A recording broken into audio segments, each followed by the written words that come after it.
మీ business ఏదైనా మీ ఊర్లో promotion చేయాలంటే అది సుమన్ టీవీతోనే సాధ్యం. ఇప్పుడే సంప్రదించండి. నేను అన్నా క్యాంటీన్ పనులు పరిశీలనకు వచ్చిన సందర్భంలో ఇక్కడికి అనే ఆత్మీయులైన ఆర్యవైశ్య సోదరులందరూ కూడా వచ్చి అన్నా క్యాంటీన్ ఓపెన్ అయ్యే వరకు కాదు, మేము ఇప్పటి నుంచే అన్నా క్యాంటీన్ ప్రారంభిద్దాము అనే ఒక ఆలోచనని బయట పెట్టారు.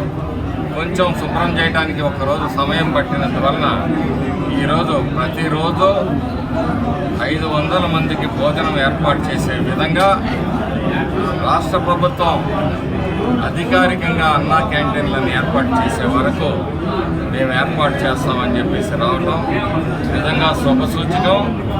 వాళ్ళందరూ కూడా చాలామంది కలిసి ఇక్కడ ఉన్న ఆర్యవైశ్య ప్రముఖులందరూ కూడా కలిసి తలా ఒక చేసి మేము ఈ ప్రయత్నాన్ని ప్రారంభించడం అనేది చాలా సంతోషకరమైన పరిణామం. ఎందుకంటే సమాజంలో మేము భాగము, సమాజ అభివృద్ధిలో సమాజంలో ఉన్న పేదల బాధల్లో కూడా మేము పాల్పంచుకుంటామని వారు ముందుకు వచ్చినందుకు వారికి హృదయపూర్వకంగా ధన్యవాదాలు తెలియజేస్తాం. గతంలో తెలుగుదేశం పార్టీ ప్రతిపక్షంలో ఉన్నప్పుడు అన్నా క్యాంటీన్లను తీసివేసిన సందర్భంలో అనేక చోట్ల అన్నా క్యాంటీన్లను ప్రారంభించాలనే ప్రయత్నం చేసినప్పుడు దుర్మార్గపు వైసీపీ ప్రభుత్వం వాటిని నిర్దాక్షిణ్యంగా అమానుషంగా కూర్చివేసిన సంఘటనలు ఈ రాష్ట్రంలో కోల్పోలేదు. తెలుగుదేశం పార్టీ ఆది నుంచి పేదవాడి పక్షాన నిలబడుతుంది. ఈరోజు కూడా అనేక మంది రోడ్డు కూలీలు కానీ లేకపోతే కుటుంబంలో నిరాదరణకు గురైన వాళ్ళు కానీ ఒక 5 రూపాయలతో కడుపు నింపుకొని ఏమి ధర నిర్ణయిస్తానని చెప్పలేను, కానీ ఒక టీ గ్లాసు ఖర్చుతోటి కడుపు నిండా భోజనం చేసే కార్యక్రమాన్ని మేము దర్శిస్తున్నాం.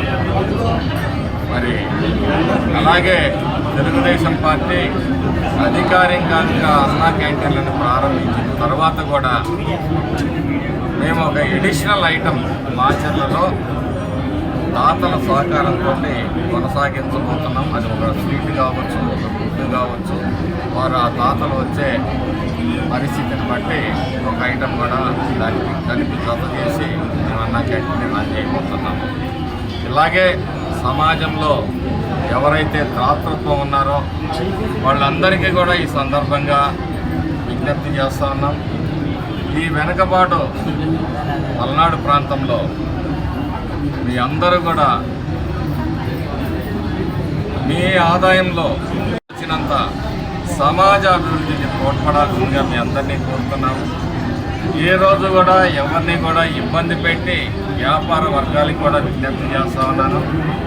₹1 కూడా మీ దగ్గర నుంచి నేను వసూలు చేసే కార్యక్రమాలు కానీ మా తరఫున చేయించే కార్యక్రమాలు కానీ నేను చేయనని చెప్తూ మీ అందరూ కూడా సమాజ అభివృద్ధిలో మరి భాగస్వామ్యులు కావాలని చెప్పేసి మీ అందరికీ పిలుపునిస్తాను.